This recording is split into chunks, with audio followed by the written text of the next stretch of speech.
Hi guys, నమస్తే. మన anchor Shivanna నాకు బాగా తెలిసిన అన్న.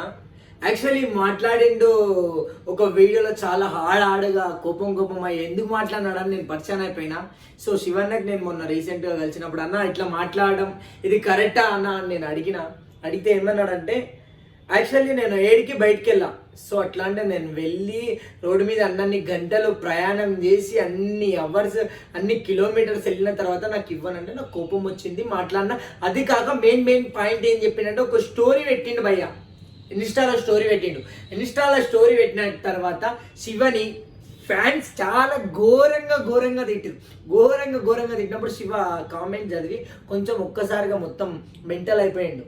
అరే నేనేదో నా దాంట్లో స్టోరీ పెట్టినా ఏం చేయాలి కామెంట్ పెట్టడం అని చెప్పి గట్టిగా ఇసుకున్నాడు భయ. నిజంగా అది కొన్ని విషయాలు అయితే కొన్ని రాంగ్ చెప్పడం జరిగింది. ఇంకా అవన్నీ కొన్ని నాకు నచ్చలేదు, అతని మాటలు, అతని బిహేవియర్ కొన్ని నచ్చకపోయినా శివ నాకు బాగా తెలుసు. సో శివని అయితే నేను అడిగిన, శివ ఇది ఎందుకు అట్లా మాట్లాడడం తప్పువే కదా, నువ్వు కూడా లో క్లాస్ నుంచి ఎదిగొచ్చినావు కదా, ఒక ఎదుగుతున్న వ్యక్తిని నువ్వు అట్లా మాట్లాడడం, మన పల్లె ప్రజెంట్ అలా చేయడం తప్పని నేను డెఫినెట్లీ ఖండించేస్తే మాట్లాడేసిన.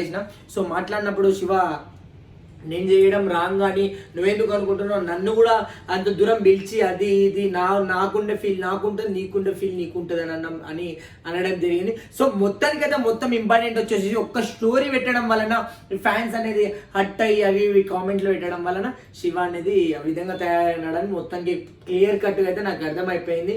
సో దీని గురించి ఇంకా చాలా మాట్లాడాలంటే, ఆ స్టోరీ కాకుండా ఒక 2 hours స్టోరీ పెట్టింది. మీరు చిన్న స్టోరీ పెడితే నా స్టోరీ గురించి స్పందించినని 2 hours పెట్టిండు భయ, యూట్యూబ్లో పెట్టి మొత్తం అల్సల్ లేపేసిండు. చాలా మిలియన్ల వ్యూస్ పోయింది. శివకు కూడా చాలా ఫ్యాన్ ఫాలోయింగ్ చాలా బాగుంది అన్నట్లు అనిపించింది. శివ ఫ్యాన్ ఫాలోవర్స్ కానీ యూట్యూబ్లో మాత్రం నెగిటివ్ కామెంట్స్ చాలా తక్కువ వచ్చినవి అని అనడం అయితే జరిగింది. సో మన ప్రశాంత్ని ఎందుకు మాట్లాడాలంటే మీకైతే ఇన్ఫర్మేషన్ వచ్చినట్లు ఉంది. So guys thank you so much.